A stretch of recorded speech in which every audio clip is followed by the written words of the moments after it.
இப்போ உங்களுக்கு மேடை அலங்கரிக்க பேசுகிறதுக்காக வாய்ப்பெடுத்த காந்திகுமார் ஐயா அவங்கள வருக வருக என வரவேற்கிறோம். அவங்க ஜோதிட பணியில் அவங்களுக்கு சிறந்த கருத்துக்களை உங்களுக்கு பதிவு பண்ண வருகிறாங்க. அவங்கள வருக வருக என வரவேற்கிறோம். வாங்க ஐயா. எல்லோருக்கும் வணக்கம். இந்த இனிய காலை நேரத்தில் மேடையில் பேசக்கூடிய வாய்ப்பை எனக்கு தந்த நண்பர், என்னுடைய பிரியமானவர் ரபீஷ் ஜெயக்குமார் ஐயா அவர்களை மற்றும் இங்கே கூடியிருக்கும் அனைத்து பெரியோர்களையும் வணங்கி, எல்லாம் வல்ல ஈசன், நான் வணங்கும் அன்னை வாராகி, என்னுடன் எப்போது குடியிருக்கும் அழகான இந்த தெய்வங்கள் அனுகிரகம் எப்போதும் நமக்கு எல்லாருக்கும் கிடைக்க வேண்டும் என்று நண்பர்களை வாழ்த்தி கொண்டு என்னுடைய உரையை தொடங்குகிறேன். அடிக்கடி நாம் மேடையில் எடுத்து பேசக்கூடியது, அடிக்கடி அப்படிங்கிறத விட மொத்தத்திலே ஒரு 3 மேடைகள் தான் நான் இதுவரைக்கும் எனக்கு தெரிஞ்சு பேசியிருக்கிறேன். ரொம்ப பேசுனது கிடையாது. ஆனாலும் இந்த குழந்தை பேரு அப்படிங்கிற விஷயத்தில் தான் நான் கூடுதலாக கான்சென்ட்ரேட் பண்ணுறதுனால இந்த மேடை பேச்சில் குழந்தை பேரு குறித்த ஒரு சில விஷயங்களை பேசலாம் அப்படின்னு நினைக்கிறேன். இந்த குழந்தை பேரு அப்படிங்கிறதுல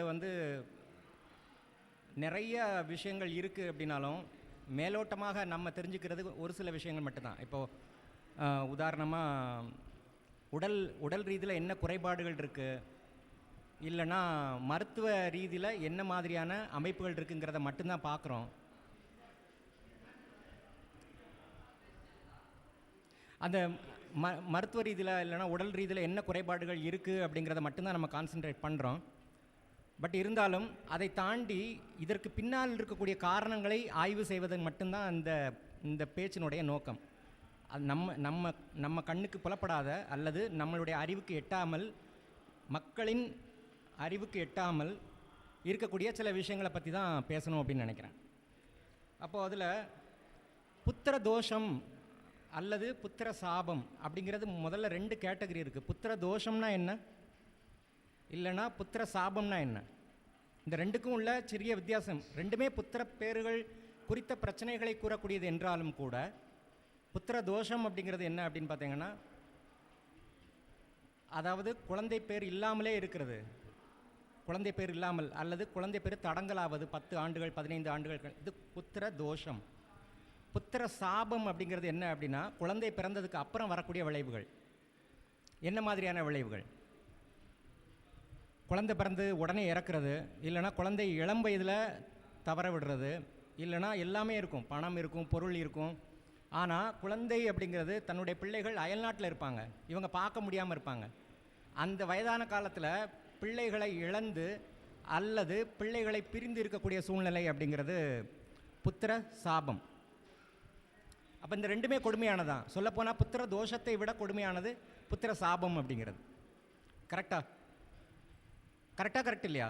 குழந்தை இல்லைங்கிறது ஒரு கஷ்டம், குழந்தை இருந்து அதனால் வரக்கூடிய கஷ்டங்கள் அப்படிங்கிறது ரொம்ப கொடுமையானது. குழந்தைகள் பேர் கெட்டு போகிற மாதிரி நடக்கிறது, அவங்கள காவல் நிலையத்துக்கு போய் ஏதாவது நம்ம ஆன்சர் பண்ண வேண்டிய சூழ்நிலைக்கு வர்றது, இல்லைனா அவங்க செய்யக்கூடிய தீய வினைகளுக்கு நாம் வெட்கப்படுவது.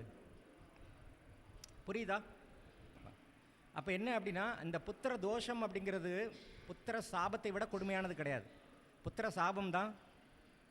இப்போ எனக்கு எங்கெங்க புத்திர தோஷம் இருக்குது, இல்லைனா புத்திர சாபம் இருக்குது, எனக்கு பிள்ளைங்க இருக்கிறாங்க, அழகாக இருக்கிறாங்க, எல்லாமே சொன்னாலும் கூட அது தெளிவாக ஜாதக ரீதியில் நம்ம சொல்ல முடியும், புத்திர தோஷம் புத்திர சாபம் அப்படிங்கிறது. சரி, இந்த புத்திர தோஷங்களில் எத்தனை வகைகள் இருக்குது அப்படின்னு பார்த்தீங்கன்னா, புத்திர தோஷத்தில் எத்தனை வகைகள் இருக்குது அப்படின்னு பார்த்தீங்கன்னா, மொத்தத்தில் 8 வகைகள் இருக்குது. இந்த 8 வகைகளில் ஏதாவது ஒரு வகையில் இருந்தாலும் கூட இந்த புத்திர தோஷம் அல்லது புத்திர சாபம் அப்படிங்கிறது வருதுன்னு தெரிஞ்சுக்கலாம். அப்போ ஒவ்வொரு வகையாக நம்ம பார்க்கலாம். சிறிய அளவில் ரொம்ப முக்கியமான பாயிண்ட்டுகளை மட்டும் பார்க்கலாம்.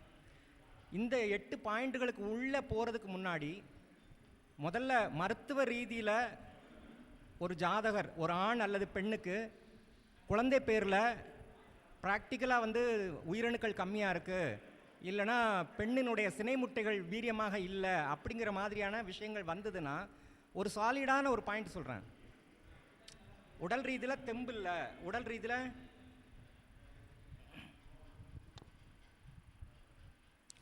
உடல் ரீதியில் தெம்பு இல்லைன்னு சொல்கிறாங்க. டாக்டர் வந்து என்ன சொல்கிறாங்க, சார் கவுண்டிங் கம்மியாக இருக்குது, உங்களுக்கு வந்து பிளட்டு கம்மியாக இருக்குது, இல்லைனா உங்களுக்கு ஹீமோக்ளோபின் கம்மியாக இருக்குது, கவுண்ட்ஸ் கம்மியாக இருக்குது, ஸ்பெர்ம் வெலாசிட்டி கம்மியாக இருக்குது. இந்த மாதிரி உயிரணுக்கள் சம்மந்தமான எந்த விதமான குறைபாடுகள், பெண்ணுக்கு வந்து என்ன நார்மலாக இருக்கிறது கர்ப்பப்பையில் நீர்க்கட்டிகள் இல்லை அப்படின்னு சொல்லிங்கன்னா பீரியட்ஸ் கரெக்டாக வராமல் 4 மாதம் 5 மாதம் என்கிட்ட வரக்கூடிய கிளைண்ட்லாம் பார்த்தீங்கன்னா வருஷத்துக்கு ஒரு முறை இருக்கக்கூடிய பெண்கள்லாம் இருக்கிறாங்க. அப்போ அந்த ஒரு 10 நாள் 15 நாள் உயிர் போகக்கூடிய அளவுக்கு வேதனை, வலி.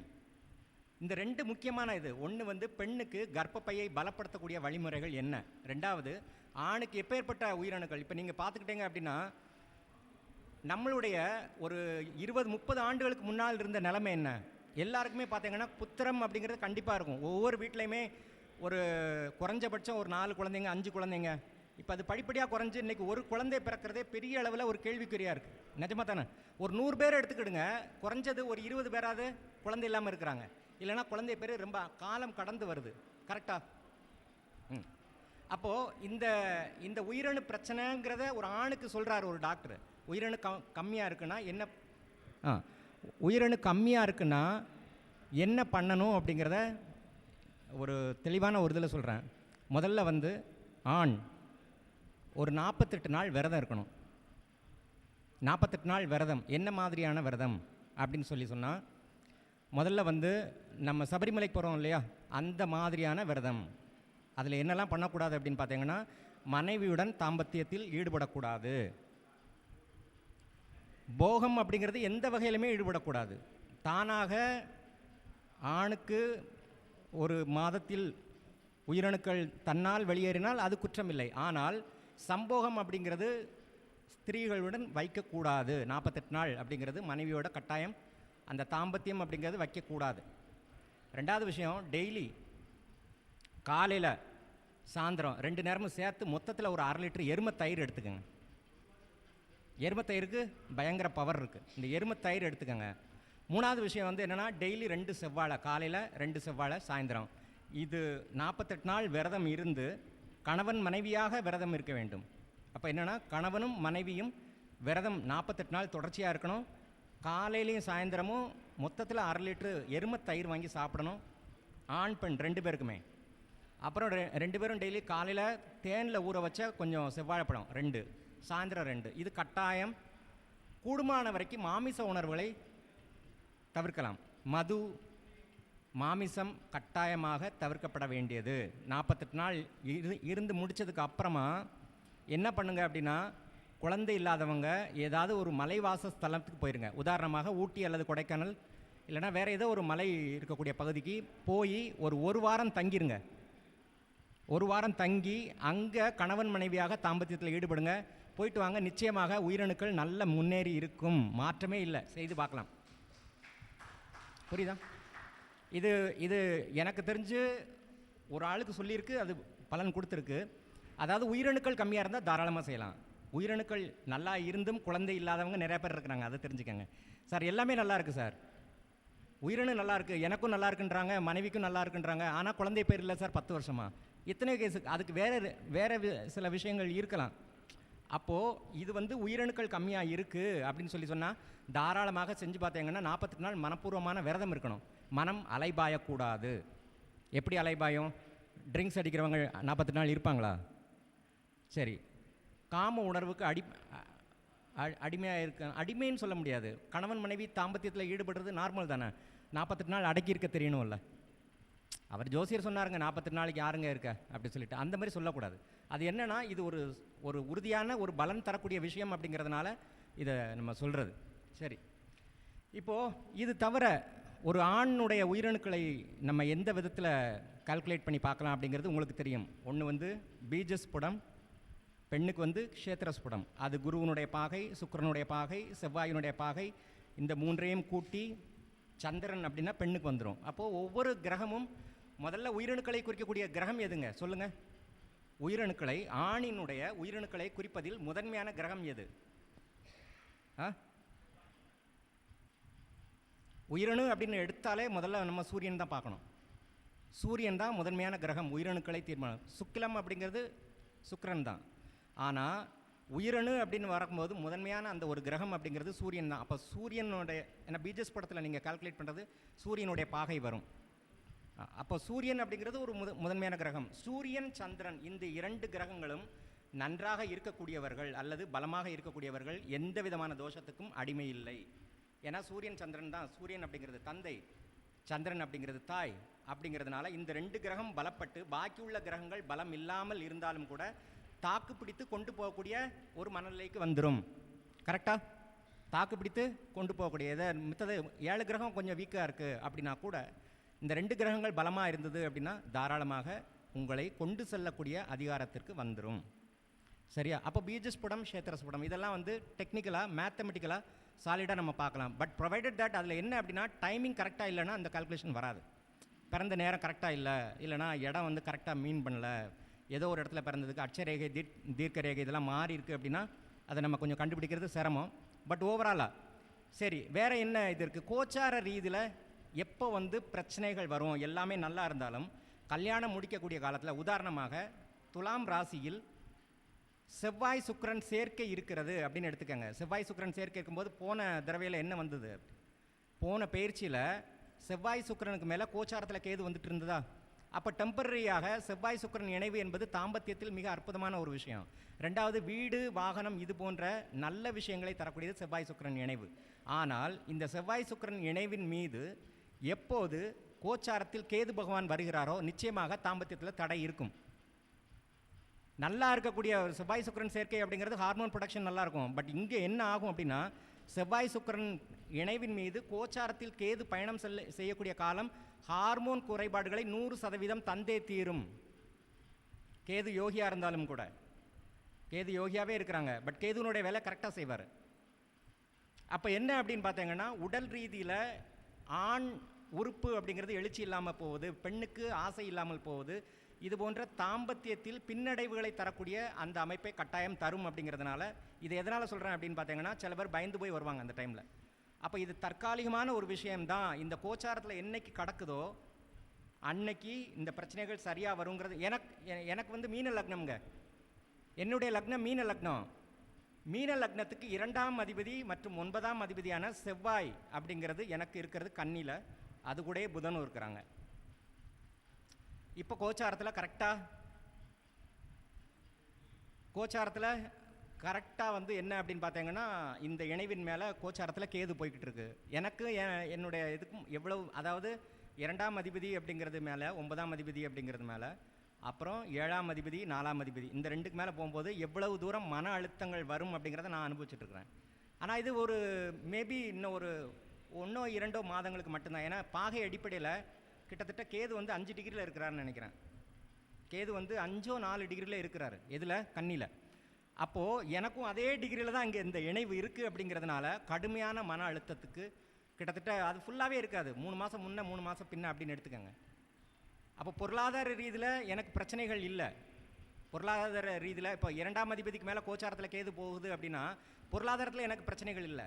ஆனால் குடும்பத்தில் தேவையில்லாத விவாதங்கள் அப்படிங்கிறது இத்தனை வருஷ காலத்தில் இல்லாத 23 ஆண்டுகள் ஆகிவிட்டது என்னுடைய திருமணமாகி.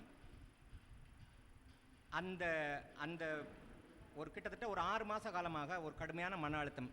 ஆனாலும் என்னுடன் பிரியமாக இருக்கின்ற என் மனைவி என்னை விட்டு கொடுக்காமல், அல்லது நான் சின்ன சின்ன சண்டை தான், வேறு பெருசாலாம் ஒன்றும் வர்றதில்ல, சின்னதாக அவள் கூட ஒரு 5 நிமிஷம் பேசினா போதும், அவ்வளோதான் அவங்க எதிர்பார்க்குறது. வேறு என்ன சண்டை வந்துட போகுது? ஒரு 5 நிமிஷம் பேசணும், ஒரு 10 நிமிஷம் பேசணும் அப்படிங்கிறது மட்டும்தான் அவங்களுடைய அதிகபட்ச எதிர்பார்ப்பு. அதை கொடுக்காம போகும்போது ஃப்ரஸ்ட்ரேட் ஆகிறாங்க. இவ்வளோ தான் பிரச்சனை. அப்போ என்னென்னா, நம்மளுடைய பணிகள் அதிகமாக இருக்குது அப்படிங்கிறத நம்ம ஒரு பக்கம் வச்சாலும் கூட அவங்களுக்காக வேண்டி நேரம் ஒதுக்கி ஒரு 10 நிமிஷம் சாப்பிட்டியா, நல்லா ரெஸ்ட் எடு, இல்லைனா மருந்து மாத்திரை சாப்பிட்டியா, ஏதோ ஒன்று கேட்குறோம் இல்லையா, அதுதான் அவங்களுக்கு வேண்டது. பிள்ளைகளுடன், மனைவியுடன், குறிப்பாக கேது கோச்சாரத்தில் போகும்போது யார் ஒருவன் ஒரு இணக்கமாக இருக்கிறானோ எந்த விதமான பிரச்சனைகளும் கிடையாது. ஏன்னா 23 வருஷம் நல்லா இருந்தது, இப்போ இந்த ஒரு 5-6 மாதமாக ஏன் அந்த இது வருது அப்படின்னா, கோச்சாரத்தில் இருக்கக்கூடிய கேது செய்யக்கூடிய சில விஷயங்கள். அது போக எனக்கு மீன லக்னத்தில் மாந்தி இருக்குது அப்படிங்கிறத ராகு அங்கே இருக்கிறாங்க அப்படிங்கிறதுனால ஒரு விதமான சர்ப்பதோஷம் அப்படிங்கிறதும் இருக்குது. ராகு மாந்தி சேர்க்கை அப்படிங்கிறது ஜாதகத்தில் இல்லாமல் இருந்தாலும் கூட மாந்தி அப்படிங்கிற கிரகம் லக்னத்தில் இருப்பதன் மூலமாக அங்கே கோச்சாரத்தில் ராகு இருப்பதன் காரணமாக சர்ப்பதோஷம் அப்படிங்கிறது இருக்குது. அப்போ அந்த சர்ப்பதோஷத்தினோட விளைவாக கூட குடும்பத்தில் சில பிரச்சனைகள் இருக்கும் அப்படிங்க. சரி, இது வந்து கோச்சாரத்தில் மேலோட்டமாக ரைட். இப்போ நம்ம பார்க்கலாம் புத்திர தோஷங்களின் வகைகள் என்ன அப்படின்னு. ஒரு 8 பாயிண்ட் இருக்குது. எவ்வளவு சீக்கிரமாக அதை சுருக்கமாக சொல்ல முடியுமோ சொல்கிறேன், பார்த்துக்கொள்ளுங்க. முதல்ல வந்து சர்ப்ப தோஷம் அப்படிங்கிறது புத்திரப்பேரை தரக்கூடியதில் முக்கியமாக புத்திரப்பேரை பாதிக்கக்கூடிய விஷயத்தில் முதன்மையானது. சர்ப்பதோஷம் அப்படிங்கிறதுக்கு உண்டான அந்த அந்த எதனால் சர்ப்பதோஷம் வருது அப்படிங்கிறது யாராவது நீங்கள் 1-2 பாயிண்ட் சொல்ல முடியுமா? இல்லைனா சர்ப்பதோஷத்தை பற்றி நீங்கள் புரிஞ்சு வச்சுக்கிட்டது என்ன, நீங்கள் என்ன சொல்ல விரும்புகிறீங்க? அப்படி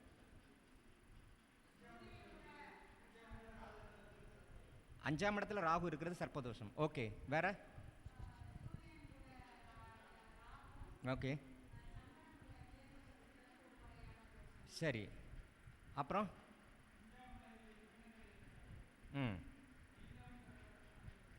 சரி சரி, கரெக்டாக சொன்னீங்க.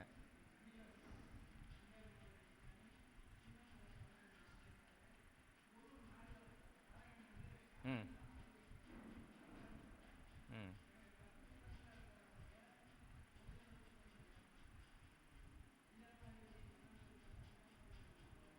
சரி,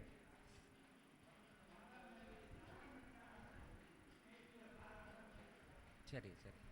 அப்போ நிறைய இருக்குது. சர்ப்பதோஷம் அப்படிங்கிறது ஒரு வரியில் சொல்ல முடியாது. இப்போது உதாரணமாக ராகு மாந்தி சேர்க்கை இருந்தால் சர்ப்பதோஷம், ராகு மாந்தி ஒன்றுக்கொன்று திரிகோண ஸ்தானங்களில் இருந்தால் சர்ப்பதோஷம். ஒரு ஜாதகம் அப்படிங்கிறது 12 கட்டம். இந்த 12 கட்டம் அப்படிங்கிறது 360 டிகிரி கொண்ட ஒரு இது. அப்போ சென்டராக ஒரு ஆக்சஸ் ஒரு லைன் போடுறோம் அப்படின்னா அது வந்து டயமீட்டர். கரெக்டாக? இந்த டயமீட்டர் அப்படிங்கிறது 180 டிகிரி. இந்த 180 டிகிரிக்கு உள்ள ராகு முதல் கேது வரையினால அனைத்து கிரகங்களும் அடைபட்டு இருந்து பாக்கி உள்ளது காலியாக இருந்தது அப்படின்னா அதுவும் கடுமையான சர்ப்பதோஷம். அதுலேயும் இன்னொன்று என்ன அப்படின்னு பார்த்தீங்கன்னா, எல்லா கிரகங்களும் கேதுவை நோக்கி வரக்கூடியதாக இருந்தால் சர்ப்பதோஷம் பெரிய அளவில் கொடுமை செய்யாது. ராகுவை நோக்கி வருவதாக இருந்தால் மிக கொடுமையான தீவிரமான பாதிப்புகளை செய்தே தீரும். அவ்வளோதான். சர்ப்பதோஷம் அப்படிங்கிறது நீங்கள் ஒரு வட்டம் அப்படிங்கிறதா நீங்கள் 12 கட்டம் இருக்குது இல்லையா, 12 × 30 360 பாகை. அப்போ சென்டரில் ஒரு லைன் போடுறோம் அப்படின்னா டயமீட்டர், அதாவது விட்டம் அப்படின்னு சொல்கிறாங்கல்ல, அந்த கோடு, அந்த கோட்டினுடைய ஒரு பகுதிக்குள்ளே எல்லாமே அடைஞ்சிருக்கும், பாக்கி எல்லாமே காலியாக கிடக்கும். அப்போ அதில் அந்த ராகு மாந்தி சேர்க்கை எந்த இடத்துல இருக்குன்னு பாருங்கள். தாது மூலம் ஜீவன் தெரியும் இல்லையா, தாது மூலம் ஜீவன். அப்போது தாது அப்படிங்கிறது ஒன்று. இப்போ 1 2 3 மேஷம் ரிஷபம் மிதுனம், இந்த 3 இதை எடுத்துக்கிட்டிங்கன்னா முதல் இது தாது, ரெண்டாவது மூலம், மூணாவது ஜீவன். இந்த மூன்றும் இந்த அடிப்படையில் பார்த்துக்கோங்க. அப்போ ஜீவ ராசியில் இருக்குது ராகு மாந்தி சேர்க்கை இருக்குன்னா என்ன அர்த்தம்னா பாம்பைத்தான் அடிச்சிருக்காங்கன்னு அர்த்தம். ஜீவன் இல்லையா, கரெக்டா? ஜீவன் அப்படிங்கிறது உயிர். அப்போ உயிரை அடிச்சிருக்கிறாங்க, அப்போ உயிர் பாம்பு அடிச்சிருக்கிறாங்கன்னு அர்த்தம். இதில் பாம்பு மட்டும் நீங்கள் பார்க்கக்கூடாது. ஆக்சுவலாக வந்து கர்ப்பத்தை கலைப்பது, ஒரு குடும்பத்தை கூட்டு குடும்பத்தை பிரித்து நாசமாக்குவது. ஒரு நல்லா இருக்கிற குடும்பத்தை நம்ம ஏதோ ஒன்று சொல்லி கலைச்சி விட்டு பிரிக்கிறது. உயிர்கள் சம்மந்தப்பட்ட விஷயம், உணர்வுகள் சம்மந்தப்பட்ட விஷயம், இது எல்லாமே வந்து என்ன அப்படின்னா ஜீவன் அப்படிங்கிறதுல வந்துடும். பாம்பு அடிச்சிருந்தீங்களா, கண்டிப்பாக ராகு மாந்தி சேர்க்கை அப்படிங்கிறது இந்த ஜீவராசியில் தான் இருக்கும். அப்போது மிதுனம் அப்படின்னு நம்ம எடுத்துக்கிட்டோங்க, அது ஜீவராசி இல்லையா. மிதுனத்தில் இல்லைனா நீங்கள் அதுக்கு அடுத்து வரக்கூடிய 1 2 3 தாது மூலம் ஜீவன், தாது மூலம் ஜீவன், இப்படி தானே வரும். அப்போ ஜீவராசியில் ராகு மாந்தி சேர்க்கை இருந்தால் நிச்சயமாக கடுமையான பாம்பை அடித்து கொன்ற பாவம். அப்போ மூலம் அப்படிங்கிறது என்ன? மூலம் அப்படிங்கிறது மூலம், அதாவது ஒரு உயிரணு பாம்பின் முட்டைகளை அடித்திருந்தால் அது மூலம் இல்லையா. உயிர் வெளியில் வரல, ஆனால் உள்ள உயிர் இருக்கு இல்லையா. பாம்போட முட்டையை உடைச்சிருந்தாங்கன்னா என்ன பண்ணும்? அது உயிர் இல்லை, ஆனால் உள்ள உயிர் இருக்கு, வெளியில் தெரியலை நமக்கு. அப்போ அது வந்து என்னென்னா மூலமாக இருக்கக்கூடியது, விதையாக இருக்கக்கூடியது, வேராக இருக்கக்கூடியது அப்படிங்கிறது பாம்பின் முட்டைகளை சேதம் செய்திருந்தால். கரெக்டா? இதுக்கப்புறம் இன்னொன்று என்ன இருக்குது? மூலம் சொல்லிட்டேன், ஜீவன் சொல்லிட்டேன், தாது. தாது அப்படிங்கிறது பாம்பின் இருப்பிடம்னு அர்த்தம்.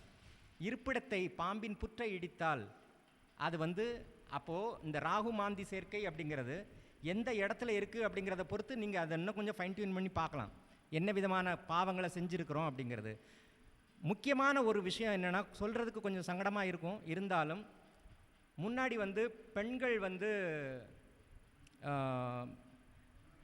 அதாவது யூஸ்டு சானிட்டரி நாப்கின்ஸ் இருக்கு இல்லையா, அது எல்லாமே வந்து எரிக்கக்கூடிய ஒரு பழக்கம் இருந்தது. இப்போ என்ன அப்படின்னா அந்த பழக்கம் கிடையாது. என்ன பண்ணுறாங்கன்னா டஸ்ட்பினில் தூக்கி போடுறாங்க இல்லையா, அதை டிஸ்போஸ் பண்ணுறாங்க. கரெக்டா? இதுதான் சொல்ல வேண்டியது. தாய்மார்களுக்கு நம்ம தான் எடுத்து சொல்லணும், எல்லாமே நான் பெற்ற பிள்ளைகள் மாதிரி தான். கரெக்டு தானே? நீங்கள் எல்லாம் என் கூட பிறந்தவங்க மாதிரி. அதனால் சொல்கிறதுல ஏதோ ஒரு மாதிரியான விஷயங்களெல்லாம் பேசணுன்னு தான் நம்ம வந்திருக்கிறோம். அப்போது இதை எடுத்து போடும்போது என்ன நடக்கலாம், வாய்ப்புகள் என்ன இருக்குது, ப்ராபபிலிட்டி என்ன இருக்குது அப்படின்னு பார்த்தீங்கன்னா, இந்த சானிட்டரி நாப்கின் அப்படிங்கிறது நீங்கள் எடுத்து ஒரு குப்பை தொட்டியில் போடுறீங்க, அந்த குப்பைக்காரன் எங்கேயோ போய் ஒரு இடத்துல டிஸ்போஸ் பண்ணுறான். அந்த இடத்தில் அந்த நாப்கினை நாகம் தீண்டக்கூடிய சூழ்நிலையில் வந்தாலும், காகம் தீண்டக்கூடிய சூழ்நிலையில் வந்தாலும் நிச்சயமாக அது உயிரை விட்டுவிடும். அதை விட பாவம் உங்களுக்கு இருக்கா? அதை விட பாவம் இருக்கா உங்களுக்கு? அப்புறம் எப்படி குழந்தை பிறக்கும்? இதை யார் சொல்கிறதுக்கு இருக்கிறாங்க? இன்றைக்கி சொன்னால் செய்யக்கூடிய நிலைமையில் நம்மளுடைய பெண்கள் இருக்கிறாங்களா? அது யாருங்க? அது கலத்தி போடுங்க, அங்கிட்டு குப்பைக்காரன்ட்டு எடுத்து போடுங்க. கரெக்டா? அப்போ என்ன பண்ணுங்க அப்படின்னு பார்த்தீங்கன்னா, யூஸ்டு சானிட்டரி நாப்கின் அப்படிங்கிறத தயவு செய்து குழி தோண்டி புதைச்சிருங்க, இல்லைன்னா எரிச்சிருங்க. அதுதான் சொல்கிறேன். ஏம்மா, சொல்ல வேண்டியது நம்ம கடமை. கரெக்டா? சொல்ல வேண்டியது நம்மளுடைய கடமை, ஜோதிடர்களுடைய கடமை. சொல்கிறோம், செய்வதற்கு கொடுப்பினர் இருந்தால் செய்யட்டும், இல்லைனா வேணாம், அவ்வளோதானே சொல்கிறோம். என்கிட்ட வர்றவங்க நான் அடிக்கடி சொல்லக்கூடிய விஷயம் தாங்க, மருந்து மாத்திரைகள் எடுத்துக்கொண்டு 10 ஆண்டு காலம் 15 ஆண்டு காலம் குழந்தை இல்லாமல் வர்றவங்களுக்கு நான் சொல்லக்கூடிய, முதல்ல என்னையை நம்புறியா இல்லை ஆண்டவனை நம்புறியா? என்னையை நம்புறியா இல்லை ஆண்டவனை நம்புறியா அல்லது மருத்துவரை நம்புறியா? அப்போ ஆண்டவனை நம்புறேன், சத்தியமாக உனக்கு நான் ரெடி பண்ணி தரேன். ஆனால் நான் சொல்கிறது ஆண்டவன் மூலமாக நான் சொல்கிறேன்னு வச்சுக்க. அப்படி வேணா வச்சுக்க. என்ன செய்யணும்? முதல்ல அந்த மருந்து மாத்திரைகள்லாம் தூக்கி குப்பையில் போடுன்னு தான் சொல்லுவேன். வேண்டாம். 10 ஆண்டாக மருந்து எடுக்கிற, 10 ஆண்டுகளாக கொடுக்கல, எதுக்கு நீ அவனை நம்புறன்னோ? கரெக்டு தானே? அப்போது ஜோதிடத்தை முறையாக ஆய்வு செய்யும் போது என்ன பண்ணியிருக்கிறாங்கங்கிறது நம்ம கண்டுபிடிக்க முடியும், என்ன செஞ்சுருக்கிறாங்க. அது நீங்கள் கோச்சாரத்தில் நம்மளோட ஜிகே ஐயா சொன்ன மாதிரி சந்திரநாடியில் பார்த்தாலே தெரியும்ல, அன்னைக்கு என்ன நடக்கு, என்ன நட்சத்திரம் நடக்கு, எங்கே போயிட்டுருக்கு என்ன அப்படிங்கிறத தெளிவாக காட்டும் இல்லையா? அவரோட ஒரு பெரிய மகான் யார் இருக்காங்களா இந்த காலத்தில், இந்த டைமில் இருக்கிறாங்க, நிறைய பேர் இருக்கிறாங்க. பட் ஐயா சொல்லி கொடுத்த சந்திரநாடி அப்படிங்கிறது வந்து நிச்சயமாக நமக்கு தெரியும் இல்லையா? அப்போ உங்களுக்கு என்ன பிரச்சனை அப்படிங்கிறத அது மூலமாக ஈஸியாக கண்டுபிடிச்சிக்கலாம். சரி, இது தவிர வேறு என்ன இருக்குது? அபார்ஷன் பண்ணக்கூடிய மருத்துவர்கள் யாராக இருந்தாலும் நிச்சயமாக அவர்களும் அவர்களுடைய புத்திரர்களும் சர்ப்பதோஷத்திற்கு ஆளாகிறார்கள், மாற்றவே முடியாது, எழுதி வச்சுக்கோங்க. யார் டாக்டராக இருந்தாலும் அந்த டாக்டரில் குறிப்பாக கருவை கலைக்கக்கூடிய மருந்து மாத்திரைகள் தருபவர்கள் அல்லது அபார்ஷன் செய்பவர்கள், அதுக்கு நிறைய காரணங்கள் இருக்கலாம். இப்போ உதாரணமாக வந்து மூளை வளர்ச்சி இல்லாமல் இருக்க கரு வந்து, இல்லை குழந்தை வந்து நல்லா இல்லை, அது வேண்டாம் அப்படிங்கிற மாதிரியான நிச்சயமான ஒரு சில இதுகளுக்கு மட்டும் என்ன பண்ணலாம் அப்படின்னு பார்த்தீங்கன்னா, அது அவங்களுடைய மனசாட்சிக்கு எதிராக நடக்கக்கூடாது. இன்னும் வேறு சில பேர் தவறான முறையில் போய் அதை வந்து கலைக்கிறதுக்கு இவங்க காசு பறிக்கக்கூடிய மாதிரியான அமைப்புகளுக்கு தான் நான் சொல்கிறேன். மருத்துவர்களுடைய கடமை தன்னுடைய மனசாட்சிக்கு பொதுவாக நடந்து கொள்ள வேண்டும். நல்லதும் இருக்குது இல்லையா? நல்லதும் இருக்குது, கெட்டதும் இருக்குது. அப்போது இந்த மருத்துவத்துறையில் இருக்கக்கூடிய யாராக இருந்தாலும் சர்ப்பதோஷம் அப்படிங்கிறது இந்த காரணம் மூலமாக வருது. அப்போ இந்த சர்ப்பதோஷம் இருக்குது அப்படின்னு சொன்னீங்கன்னா என்ன பண்ணலாம் அப்படின்னு பார்த்தீங்கன்னா, நல்ல வெட்ட வெளியில் இருக்கக்கூடிய புற்றுக்கு சர்ப்பத்தினுடைய ராஜா யாருங்க? சர்ப்பத்தினுடைய ராஜா யாரு? ஆதிசேஷன். அவருடைய ஜென்ம நட்சத்திரம் என்னங்க? ஆயில்யம். அப்போ ஆயில்ய நட்சத்திரம் நடக்கக்கூடிய அன்னைக்கு யாராக இருந்தாலும், இவருக்கு என்ன நட்சத்திரமாக வேணாலும் இருக்கட்டும், அவருக்கு எதிரான நட்சத்திரமாக கூட இருக்கட்டும், பரவாயில்ல, ஆயில்ய நட்சத்திரம் அன்னைக்கு ஆதிசேஷனுடைய காயத்ரியை ஒரு 1008 தடவை சொல்லுங்கள். ஒரு 1008 தடவை சொல்லி அந்த பாம்பு புற்றில் பச்சரிசி மாவு வெல்லம் கலந்து போட்டு ஒரு பால் ஊற்றி வழிபாடு பண்ணிவிட்டு வாங்க.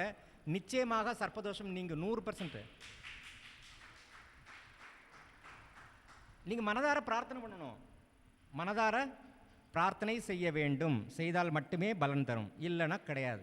ஏதோ கடமைக்கு நான் போகிறேன், இப்போ ஜோசியர் சொல்லிட்டாரு நான் போகணும், சீக்கிரம் போகணும், அங்கே நீங்கள் பரிகாரம் பண்ணிகிட்டு இருக்கும்போதே வந்து எனக்கு ஒரு கால் வந்துருச்சு, நான் அங்கே போகணும் இங்கே போகணும், இல்லைனா சீக்கிரம் பண்ணுங்கள் சார். நம்மடே சொல்கிறது என்ன, நம்ம பரிகாரம் பண்ண கூட்டு போயிருக்கிறோம், நம்மடே சொல்கிறது என்னென்னா சார் இன்னும் ஒரு அரை மணி நேரத்தில் முடிக்கிற மாதிரி பாருங்கள் சார் அப்படின்னு.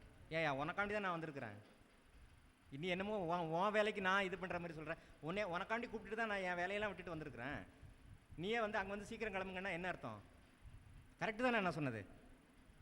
இன்னும் சில பேர் இருக்கிறாங்க, முதல் நாள் வந்து எடுத்துகிட்டு எல்லாமே வந்து கூத்தடிச்சிட்டு போய் சர்ப்பதோஷம் 2 நாளைக்கு வந்து வராங்க. இப்போ முதல் நாள் ஹோட்டலில் தங்கியிருக்கிறாங்க, நல்லா சரக்கு அடிச்சுட்டு அடுத்த நாள் காலையில் குளிச்சுட்டு வந்தால் சரியாயிருமா? அந்த போதையே இறங்கியிருக்காது. நீ பண்ணுற தப்புக்கெல்லாம் வந்து கடைசி ஜோசியர் சொன்னார், அது வேலையை பார்க்கலைங்க, அவருக்கு 10,000 15,000 செலவு பண்ணாங்க, ஒன்றுமே வேலையாகலைன்னு என் மேலே எதுக்கே பழி சொல்கிற? கரெக்டு தானே நான் சொன்னது? அப்போது ஒத்துழைப்பு அப்படிங்கிறது அவங்ககிட்ட இருந்தும் வரணுங்கிறது தான் ஒரு முக்கியமான விஷயம். சரி, சர்ப்பதோஷத்தில் உங்களுக்கு வேறு ஏதாவது கேள்விகள் இருக்கா? இந்த குழந்தை பேர் தொடர்பான இதில் சர்ப்பதோஷத்தில் ஏதாவது கேள்விகள் இருக்கா? கேளுங்க, என்ன கேள்வி இருந்தாலும் கேளுங்க, அடுத்த பாயிண்ட்டுக்கு போயிடலாம் டக்கு டக்குன்னு. சார் டைம் இருக்கா? இல்லை போதுமா? சரி, ஓகே, ஒரே நிமிஷம் முடிச்சுக்கிட்டோம். சரி, அப்புறம்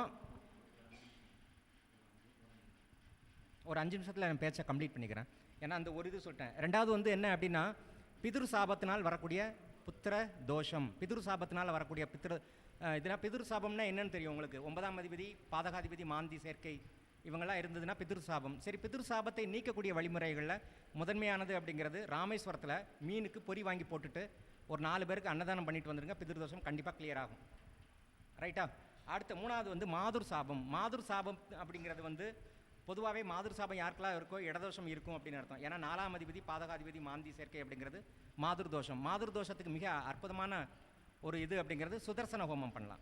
சுதர்சன ஹோமம் பழமையான பெருமாள் ஆலயத்தில் சுதர்சன ஹோமம் பண்ணிட்டு வாங்க, கட்டாயம் அந்த இடதோஷத்தை குறிக்கக்கூடிய அல்லது மாதுர் தோஷத்தை நீக்கக்கூடிய வல்லமை இருக்கிறது. வீட்டில் வந்து சாம்பிராணி, வெண்கடுகு, அப்புறம்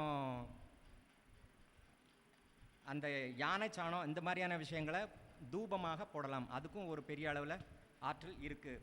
4வது வந்து என்னென்னா சகோதர சாபம் அப்படிங்கிற. சகோதரர்களால் வரக்கூடிய சாபம் என்ன? நமக்கு ஒருத்தனுக்கு வந்து ஏமாற்றி சொத்தை கம்மி பண்ணி கொடுக்கறது, இல்லைனா அவனை வஞ்சிக்கிறது, கூட பிறந்தவனை ஏமாத்துறது, கூட பிறந்தவனுக்கு கொடுக்காமல் இருக்கிறது, இந்த மாதிரியான விஷயங்கள் எல்லாமே சகோதர சாபம். இந்த தோஷம் இருந்தது அப்படின்னா அந்த சகோதரர் உயிரோடு இருக்கும் பட்சத்தில் அவங்களுக்கு பண்ணின அந்த இதை நீக்குங்க, அவங்களுக்கு வேண்டியதை கொடுங்கன்னு சொல்கிறேன், அவ்வளோதான். கோயில் குளத்துக்கு போக வேண்டாம், ஏன்னா சகோதரனை ஏமாற்றிட்டு கோயில் குளத்துக்கு போய் என்ன பண்ண போகிறீங்க? கரெக்டு தானே? அடுத்தது வந்து பிராமண சாபம். சாதுக்கள், சிவனடியார்கள், ஏயா நல்லா தானே இருக்கிற, ஏன் பிச்சை எடுக்க வர்ற கேட்குறது? எது கேட்குறோம்? அவன் தலைவிதி பிச்சை எடுக்கிறாங்க, கரெக்டாக? நம்ம யார் அவங்கள கமெண்ட் பண்ணுறது? முடிஞ்சுனா கொடுங்க, இல்லைனா வேணாம். சிவனடியார் வேஷம் போட்டுட்டு வர்றீங்க, ஏன் இப்படி பண்ணுறீங்க, நல்லா தானே இருக்குது உடம்பு. இப்படி சாதுக்களை அவமானமாக பேசினால் கட்டாயமாக பிராமண சாபம் வந்தே தீரும், மாற்றமே கிடையாது. அப்போது அவங்களுடைய கர்மா அதை அனுபவிக்கணும்னு இருக்கு, அனுபவிக்கிறாங்க. உன்னால் முடிஞ்சால் கூட, இல்லைனா விடு, அவங்கள போய் கமெண்ட் பண்ணாதாங்க, அவங்கள கேவலமாக பேசாதாங்க. இது வந்து பிராமண சாபத்தை. ஒருவேளை பிராமண சாபம் இருந்தது அப்படின்னா என்ன பண்ணலாம் அப்படின்னா, பசுக்களுக்கு தீவனம் கொடுக்கலாம், பசுக்களுக்கு வாழைப்பழம், அப்புறம் வந்து பிராமணர்கள் ஆசி வாங்குவது. பிராமணர்கள் அப்படின்னா கோயிலில் இருக்கக்கூடிய ஏழையான குருக்கள், இந்த மாதிரி அவங்க காலில் விழுந்து ஆசீர்வாதம் வாங்கி அவங்களுக்கு பட்டு அந்த மாதிரியான ஏதோ ஒரு உபகாரம் செய்து அவங்களுக்கு சில குருதட்சணையாக உங்களால் முடிந்த தொகையை கொடுத்து ஆசீர்வாதம் வாங்கலாம். அடுத்தது பத்தினி சாபம். பத்தினி சாபம் அப்படிங்கிறது கெட்டின பொண்டாட்டியை பார்க்காம வெளியூர்களில் போய் சுற்றிட்டு இல்லைனா கூத்தடிச்சிட்டு இருக்கிறது. பத்தினி சாபம் அப்படிங்கிறது மொத்தத்தில் வந்து மனைவியை ஏமாற்றுவது, இல்லைனா மனைவியினுடைய வயிற்றுச்சலை கொட்டிக்கிறது, இது பத்தினி சாபம். இந்த பத்தினி சாபம் வந்து இருந்தது அப்படின்னா மனைவியுடனான உறவை மேம்படுத்தி கொள்ளுங்கள், மனைவியை அன்பாக பார்த்துக்கங்க, அவ்வளோதான் போதும். அவன் நல்லா ஒரு அன்பாக ஆதரவாக இருந்தாலே பத்தினி சாபம் அப்படிங்கிறது கண்டிப்பாக நீங்கும்.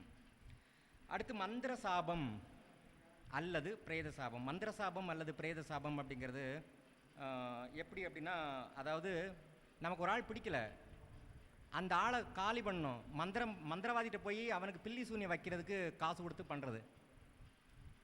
பண்ணுறாங்க இல்லையா? அடுத்தவன் நல்லா இருக்கணும், அவனை கெடுக்கணும் அப்படின்னா உடனே கேரளாவுக்கு போ. ஏயா நமக்கு தெரியாததா? நமக்கு எல்லாமே தெரியும். அவனை அப்படி நினைக்கிறதே பாவம்னு சொல்கிறேன். ஒருத்தனை மந்திரம் பண்ணி அவனை கெடுக்கணும், அவனை வந்து இல்லாமல் ஆக்கணும் அப்படின்னு சொல்லி அதே வந்து பெரிய பாவம்.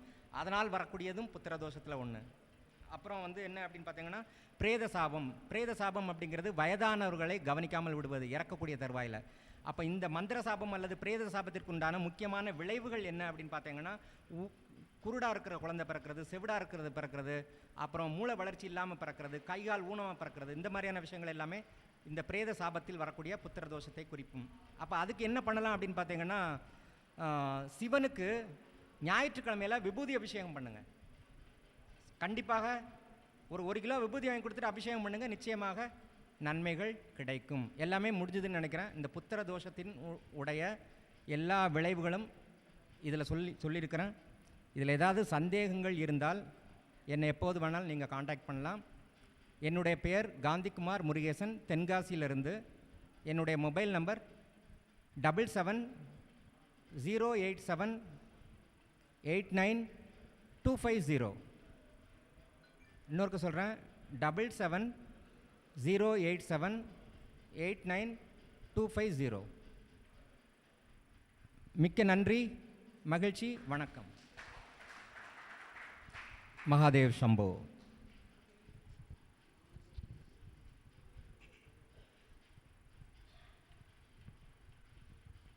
தென்காசியிலிருந்து வந்து நம்மளுக்கு அதாவது ஜோதிடத்தில் வந்து நிறைய கருத்துக்கள், நிறைய அற்புதங்கள் இருக்குது. ஒவ்வொருத்தரும் ஒவ்வொரு பாணியில் ஒவ்வொரு அற்புதத்தை மக்களுக்கு கொடுத்துக்கிட்டு தான் இருக்காங்க. அந்த வகையில் இன்றைக்கி நாகதோஷத்தை பற்றி ஒரு அற்புதமான ஒரு நிகழ்வை கொடுத்து கைதட்டலையும் பெற்று அற்புதமாக எல்லாத்துக்கும் ஒரு சந்தோஷ நிகழ்வை கொடுத்துருக்காரு.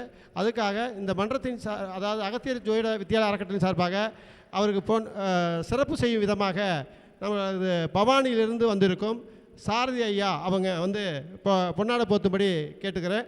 அதுக்கு வரவேற்பு கொடுக்கும்படி தாழ்த்து கேட்டுக்கிறேன்.